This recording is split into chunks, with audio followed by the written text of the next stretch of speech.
Teman-teman, jadi pada video kali ini teman, saya akan mau review ya, tapi ini cuma review karena sebelumnya teman-teman sudah pernah lihat juga ya video review saya yang pernah atas ini sudah pernah. Saya ingin menunjukkan secara detail gitu ya komponen-komponen yang apa sih yang ada di power ini, dengan power yang menurut saya juga untuk boxnya cukup lumayan ya, cukup lumayan gede. Nah, ini dalamannya cuma 5 ampere, trafo 5 ampere murni ya teman-teman. Nah, ini adalah channel A dan channel B. Untuk potensionya saya menggunakan knop aluminium ya. Ini yang biasa saya gunakan untuk tes mixer ya, tes mixer ini saya gunakan. Jadi teman-teman pada tes mixer mungkin saya jarang ya, saya menggunakan hanya saya tunjukkan ini yang power dari 506, tapi teman-teman mungkin belum tahu detailnya itu dalamannya seperti apa. Sudah pernah saya review biar teman-teman melihatnya, itu udah lemahnya benar-benar apa ya, 506 nya itu benar-benar ini ya teman-teman. Jadi kita tunjukkan, kita lihat dulu boxnya aja ya teman-teman, kita review boxnya ya. Nah, ini adalah tipe dari box ya, stereo amplifier. Nah teman-teman kalau mau nyari silahkan cari box yang model seperti ini, harganya terjangkau ya. Ini adalah boxnya seperti ini, sebenarnya tidak terlalu tebal ya dan tidak terlalu tipis, cukup lumayan ya teman-teman. Jadi nah, untuk skrup-skrupnya ya, nanti kita lepas, kita tahu, saya tunjukkan dalamannya ya seperti ini ya. Kalau dari samping kita lihat dari belakang. Nah, ini dari belakang ya. Nah, ini untuk inputnya saya menggunakan cuma jack RCA ya untuk terminalnya ini, dan kita lihat untuk bagian kipasnya ya seperti ini ya. Saya memang menggunakan kipas sistem terbalik ya, jadi hawa hangat dari dalam itu saya keluarin gitu ya, dihisap gitu ya. Nah, seperti ini aja ini kalau dari belakang ya. Oke ya, kita langsung buka aja, langsung kita lihat dari dalamnya. Oh ya teman-teman, ini dari dalamannya ya, kita kupas dulu bagian dari drivernya ya, driver SOCL 506 nya kita perdekatkan diri ya teman-teman. Nah, oke, kita mulai dari drivernya. Ini adalah driver SOCL 506 ya teman-teman. Kalau mau nyari tidak harus merek yang seperti saya beli, ini teman-teman bisa lihat mereknya ya. Nah, Tunersis ya 506 ini mereknya, karena driver ini menurut saya untuk PCB nya itu menurut saya sih bagus ya. Jadi kalau misalkan dilepas kembali perkabelannya itu gak gampang lepas untuk penghubungnya ya teman-teman. Jadi itu yang saya suka. Ada yang 506 yang double layer tapi harganya cukup lumayan, tapi saya rasa 506 dari Tunersis sudah cukup bagus ya. Jadi untuk kalau teman-teman beli ini sudah dapat sekun ya, sekun-sekunnya udah dapat. Tapi kalau perkabelan kemarin pertanyaannya apakah itu termasuk kabelnya tidak, kabelnya itu pasang sendiri ya teman. Nah, seperti ini sama ya teman-teman, nggak harus sama merek seperti saya, enggak, merek lain boleh, mau CKC atau GM terserah. 506 saya pastikan rata-rata komponennya 99% itu sama. Mungkin ada yang berbeda ya, anggap aja 90% sama gitu aja ya teman. Kalau berbeda pun tidak terlalu banyak, dia masih menggunakan IC ya sebagai penyetabil DCO. Jadi sebagai VR nya ya itu diganti dengan IC ini. Ini adalah pengganti apa ya, istilahnya itu pengganti VR DCO. Jadi kalau misalkan DCO tinggi dia akan menurunkan menjadi 0,0. jadi teman-teman lebih enak sebenarnya kalau sudah ada IC nya ya. Jadi teman-teman nggak perlu muter-muter tuh, kalau DCO nya misalkan 0,5 ya kita dinolkan kembali. Nah, kalau itu pada saat nyala tiba-tiba 0,10, nah itu yang repot. Tapi kalau sudah ada IC ini kemungkinan besar sudah tidak 0,9, tapi IC ini berfungsi sebagai apa istilahnya penyetabil DCO gitu ya teman-teman ya. Nah, kita bisa lihat teman-teman, ini adalah drivernya ya. Yang penting inilah drivernya ya. Jadi ini yang paling utama adalah power deh ya, drivernya seperti ini. Dan untuk TR nya sendiri transistornya ya cuma satu pasang ya, satu driver satu set. Jadi ini aja udah udah horak loh teman-teman. Kalau dipakai di teras rumah, di rumah udah bagus ya. Kita udah ya untuk drivernya.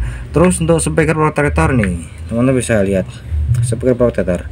Nah, ini saya belinya di online. Nah, ini bisa lihat ini sudah ada tegangan 0,12 volt. Sebenarnya ini bisa dipakai untuk kipas ya, tapi kemarin kipasnya saya kasih trafo sendiri. Nah, saya tunjukkan. Nah, trafo ini trafo 500 mA saya gunakan untuk suplai kipas nih. Jadi kipasnya itu saya suplai di 9 volt. Saya rasa cukup ya untuk teras rumah. Misal kalau di rumah itu udah bagus ya, udah cukup lah, biar tidak terlalu berisik teman-teman ya. Berisik kipas, kalau suara musik udah bunyi ya nggak begitu dengar teman. Nah ini sebagai protektornya teman-teman bisa lihat. Sebagai protektor, nah ini hanya melindungi tegangan DC ya. Apabila tegangan DC terlalu besar maka dia akan memprotek ya, jadi tidak akan merusak koil pada speaker ya. Jadi seperti ini bukan anti konslet ya, sudah saya cek beberapa kali ternyata memang nggak anti konslet yang ini ya. Kita udah lihat ya teman-teman, kita langsung lihat dulu bagian trafonya ya. Nah ini teman-teman bisa lihat, ini adalah bagian dari trafo saya ya teman-teman. Jadi nah ini teman-teman bisa lihat, ini adalah bagian dari trafonya ya. Trafo yang saya pakai trafo 5 ampere merek dari Blast ya. Tentu kalau teman-teman nyari di online juga mungkin sulit ya, teman-teman bisa cari yang merek Bell, BLT, atau mungkin dari Era juga bagus ya. Kalau saya sarankan mungkin kalau teman-teman kira-kira lebih, kalau saya sih Era sama Bell juga bagus ya. Kalau saya sih pilih yang Bell ya, BLT ya.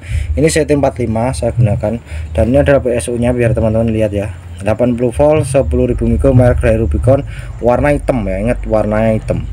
Kalau saya warna oranye 80 volt saya tidak berani naruh di 45, mungkin di 32 saya berani, tapi kalau yang warna hitam saya berani naruh di 45 ya. Sampai sekarang coba lihat elkonya dalam keadaan masih baik-baik aja, jadi nggak berkembang, nggak kembung gitu ya, atau ada indikasi meletus. Jadi enggak, karena saya sudah bertahun-tahun menggunakan yang warna hitam tuh 80 volt sampai 100 volt tuh kualitasnya bagus. Agak sedikit mahal dikit tapi nggak apa-apa ya temennya. Nah terus untuk diodanya saya pakai dioda yang sisir, ini 25 ampere ya teman-teman. Jangan pilih yang 25 ampere, kalau bisa yang 50 ampere ya. Ini saya double ya, paralel.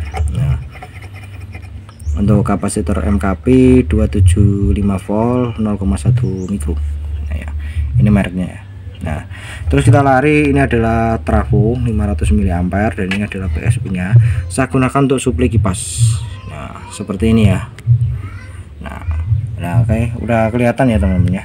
Nah biar tidak kemana-mana, kita fokusnya nanti ke sini ya. Jadi saya berdiriin dulu ya teman-teman ya. Nah oke ya, tampilannya seperti ini ya teman-teman. Jadi untuk power yang biasa saya gunakan untuk tes ini saya gunakan untuk tes, untuk keberan, untuk saya gunakan untuk gasak-gasakan, ancur-ancuran ya. Powernya teman-teman bisa lihat ya seperti ini. Jadi kalau teman-teman mungkin mau merakit ya komposisinya seperti ini.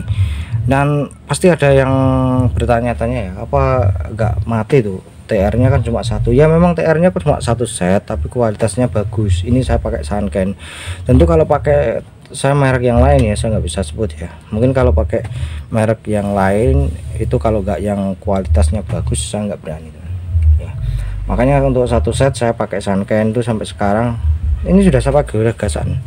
Jadi untuk menghandle 15 in 2 cukup kalau untuk bunyi suara geleng, tapi kalau untuk rallernya trafonya yang harus diganti yang 10 ampere ya. TR nya mungkin 3 set ya untuk 15 in. Tetap drivernya masih 506, jadi nggak ada masalah. Kalau teman-teman box yang ukurannya sekian ya, ini masih mampu untuk 4 driver ya. Sebelah sini itu bisa, biasanya diakalin itu karena orang-orang rakit kan diakali. Untuk speaker protector kadang ditaruh di sebelah sini berdiri gini ya, misalkan gini lah. Nah itu bisa, kalau enggak ya di samping atau enggak ya biasanya pokoknya diakalin itu bisa ya. Nah nanti akan saya tunjukkan ini di driver yang cukup recommended ya. Nah seperti ini ya komposisinya, seperti ini. Kalau teman-teman mungkin mau rakit, mungkin kalau mau seperti saya ya, posisi apa ya komponennya ya seperti ini, silakan ya. Jadi nah untuk 10 ampere sendiri kayaknya tuh apa ya, sundul kayaknya, saya kurang lupa sih. Tapi kalau yang CT45 ya, tapi kalau untuk 20 ampere ya sudah pasti nggak mungkin muat ya. Tapi untuk 5 ampere jika teman-teman untuk miniatur sendiri itu 5 ampere cukup ya, udah cukup bagus sebenarnya. Kalau untuk menghandle 15 inan 2 cukup lumayan ya. Tapi kalau teman-teman ingin mendapatkan istilahnya tenaganya juga apa ya, ganas ya, mungkin drivernya atau mungkin transistornya ya jangan satu set ya. Jadi karena wattnya itu kan pasti beda dengan 5 set TR sama 1 set itu beda ya. Tapi kalau untuk di rumah-rumah saya rasa 1 atau 3 set sudah cukup ya untuk miniatur untuk 15 untuk 5 ampere ya, 5 ampere lah ya. Tapi kalau untuk 15 ampere sendiri ya udah beda lagi ya teman-teman ya. Nah seperti ini aja sih teman-teman, jadi simple gitu ya kalau cuma power aja. Tapi ada yang box model seperti saya itu dimodif ya, dikasih MP3 terus dikasih apa ya, untuk premix juga ada, itu juga banyak, itu dikasih skotlet pula ya, itu juga ada sih di online yang jual box seperti itu juga ada sih teman-teman. Nah oke ya, ini teman-teman bisa lihat ya, bahannya cuma hanya ini driver, terus 1 set transistor ya, 1 driver 1 set, 1 driver 1 set. Untuk pendinginnya ini tebel, pendingin kualitas bagus, sama yang pasti utama trafo. Yang belum ada adalah soft start karena daya listrik di rumah itu 900 watt, jadi saya tidak membutuhkan soft start ya, jadi masih mampu untuk menghandle 5 ampere ya, masih mampu, masih bagus ya. Oke, ini saya punya driver yaitu turbo tune resist, ini juga ada itu resist. Sebenarnya turbo ini ya saya sedikit ulas saja sedikit ya, ini bagus banget kalau teman-teman menginginkan suara yang lebih cenderung ke low ya. Nah ini driver mereknya apa ya, turbo 700 ya. Nah seperti ini bagus banget kalau dipakai untuk apa ya, low sub, ini bagus ya. Tentu ini berbeda dengan penggunaan transistor yang seperti di 506, ini beda teman-teman. Nanti bisa beli PCB final ya, beli PCB final, jadi ini sudah ada tempatnya, jadi tinggal disambung PCB final ya. Pasti kalau sudah pernah merakit pasti sudah paham ya. Jadi driver ini cukup bagus banget kalau untuk mendapatkan suara low. Kalau teman-teman menginginkan low-nya ya, low-nya dapat sama subnya, ini turbo ini recommended ya. Teman-teman bisa beli PCB final ya, yang double layer itu bagus. Saya udah pernah nyoba driver ini, udah beberapa kali saya gunakan, saya coba. Jadi ini masih stoknya, paham, punya satu ya. Jadi ini bagus kalau untuk low ya, sub low, khusus low tok, sub low ya. Kalau untuk mid high ya bisa, tapi saya sarankan untuk mid high-nya itu driver lain gitu ya teman-teman. Jadi 506 ini adalah untuk mid high, lebih low-nya ada tapi dia larinya di mid high ya. Kalau yang ini memang sub low ya, seperti ini ya. Ya seperti ini drivernya teman-teman. Nah oke, kita bahas pokok dari Tama ya. Jadi modelnya ya seperti ini ya. Ini untuk speaker protector ini ada delaynya, jadi bagus. Jadi pada saat dihidupkan dia, kalau misalkan ada jeduk ya, jeduknya itu tidak langsung ke speaker, jadi masih terputus dari speaker protector ini ya teman-teman. Jadi masih ada delaynya ya teman-teman. Jadi keren untuk speaker protector, tapi memang ini bukan anti konslet ya teman-teman ya. Nah seperti ini aja sih menurut saya, jadi yang saya rasa menurut saya. Nah mungkin segitu aja teman-teman ya mengenai review saya mengenai power rakitan. Sampai ketemu lagi di channel elektro saya selanjutnya.